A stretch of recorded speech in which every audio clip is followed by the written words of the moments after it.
Hello everybody, welcome to Little Rusty Bucket. Subscribe to the channel and drop a like on this video. Trying to hit 30k subscribers over here, so that subscription would be much appreciated. So in this video today, I wanted to talk about the New Orleans Pelicans because they have had a very weird offseason. Nothing that was bad, but also nothing that was that good. And more so, it's just I'm confused about the exact direction that they're intending on taking this team. So, first of all, I should acknowledge that Zion Williamson has some drama happening off of the court, some very serious stuff, and also some very unserious stuff, but I don't know the details of it. I am not touching that right now. All I know is it is indeed something that could affect their next coming season. But other than that, with Zion, he did just have essentially his most successful season, other than, of course, the year that he made the All-Star team. He was a beast when he returned. He ended up finishing the season with 30 games played, averaging 24.5 points, 7 rebounds, and 5 assists per game. Also up to nearly 1 block per game, which is nice. And that's in 28 minutes as well. So if you actually bump those numbers up when you contrast that to basically his points per minute stat comes out to be better than it ever was at any other point in his career, because it's per 36 average is 31 points per game, when the previous high before that was 29.3. Dude scored the ball exceptionally well, exceptionally efficiently, and as a result, there was kind of this conversation of, do we trade him now because we've got his value up?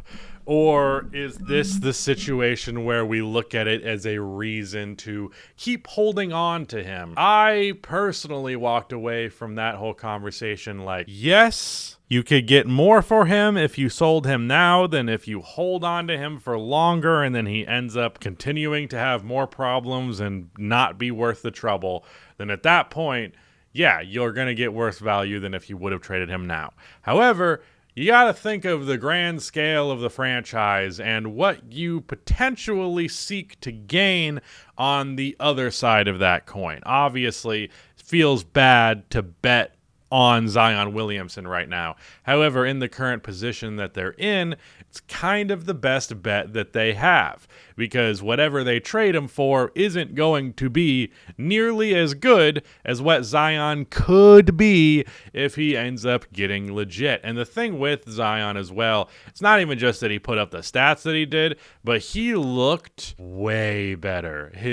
He was leaner, quicker, getting higher off of the ground. Just seems like a way like closer to a college Zion than we've really seen in the NBA. Even in the year that he made the All-Star team, there were still, moments where his physical shape was not the best. And Zion has the unfortunate issue of he puts on weight very, very easily. I'm with you, brother. That shit fucking sucks. I hate how much I can just gain weight by just eating like shit for a couple of days in a row. It's like, okay, here's a couple more pounds, buddy. That especially gets bad when you have injury stuff, because that can be a vicious cycle where injury actually makes you more likely to be inactive. That sedentary lifestyle ends up adding, if you're already eating not very well, that's only going to make it extra worse.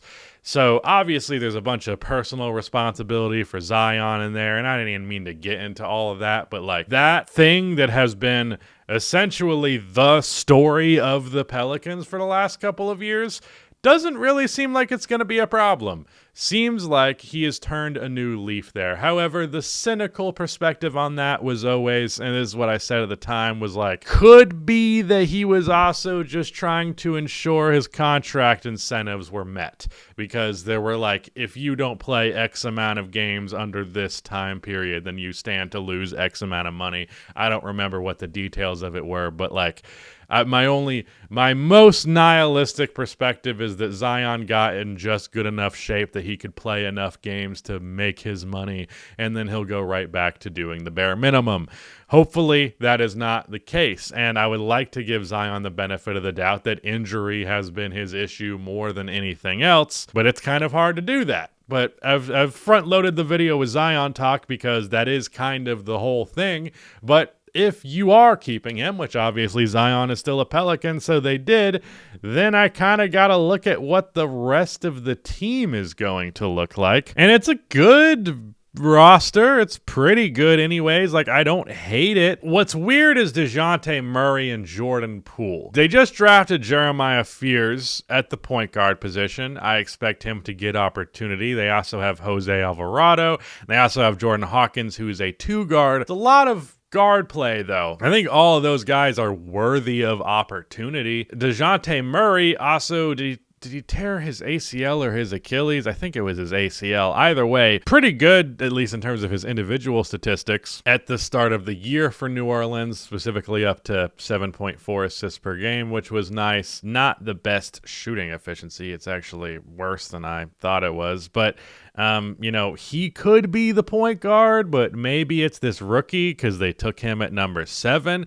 Maybe they viewed Jordan Poole as the point guard because he's spent a good amount of time at that position, kind of a combo guard. And like, look, you might hate how he played on the Wizards last year, but he was substantially better on the Wizards this year, undeniably so. 20.5 points, 4.5 assists, 3 turnovers, 43% from the field, 38% from 3 on 9 attempts per game is very, very good three-point shooting, especially considering I'm willing to bet you a very high volume of those threes were off of the dribble. Let me see here. He has 57% of his threes assisted. So you're getting a high-volume pull-up three-point shooter, a guy who is at least seemingly improved a little bit in the playmaking department, but not really. Maybe that's a bit of a stretch.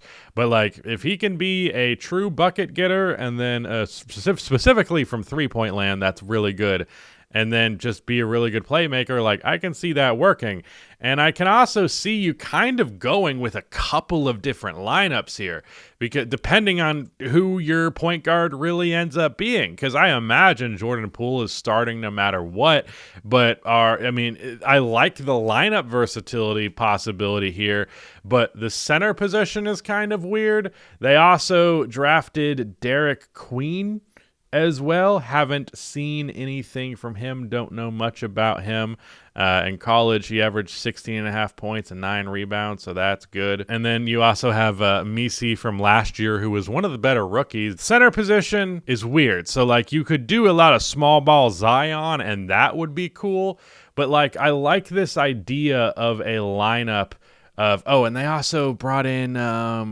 Kevon Looney. I like the idea of Trey Murphy at the 2, Herb Jones at the 3, Zion at the 4, whoever at center, probably Misi out of the gate, and then like Jordan Poole at the point guard position. But you could also go Jordan Poole, DeJounte Murray, Trey Murphy, Herb Jones, Zion, and then you just have a bunch of wing, a bunch of perimeter creation, and then Zion as the small ball 5. Herb Jones is a really good rim protector as a wing. He could probably make up for some of the deficiencies with playing this small ball Zion. But I also don't think that's something you can bank on all the time. So, like, there's pieces here that are interesting that I think if you put them in the right order of operations could work out to being a good team, and the upside of this Pelicans team remains significant, because that's kind of been the story of them for most of this in this Zion era, has been like, when he gets there and his teammates are there and they're actually consistently healthy for a decent stretch, they kind of fucking kill it. The Pelicans have had stretches where they were one of the top seeds in the conference. They pretty much always find a way to fall out of that. So I'm interested in them this year. I don't really know what to expect. It's kind of hard to ever know what to expect out of the Pelicans, other than eventually a roundabout way to get to disappointment. I would like to be optimistic. I would like to be, because I think... I'm especially a big fan of Trey Murphy. I'm a big fan of Trey Murphy. Dunks and high-volume three-point shooting, tall wing doing that as well. I love a really tall wing who shoots the three ball well. And in this previous year, 8 attempts per game, 36%. Not the best, but his 3 years before that, he averaged 5.7 attempts on 39%. Just took on extra scoring volume this previous year, which got him up to 21 points per game, but reduced his efficiency a little bit. I like him a lot. Elfrid Payton is also on this team, which is certainly something. Wasn't he a Pelican before? Yes, he was. He was a New Orleans Pelican in 2018, 2019. And this previous year before going to the Hornets, and now he's back. What an interesting relationship. Technically his third tenure with the Pelicans. But yeah, that is it. Thank you so much to Nick for editing this video, and goodbye.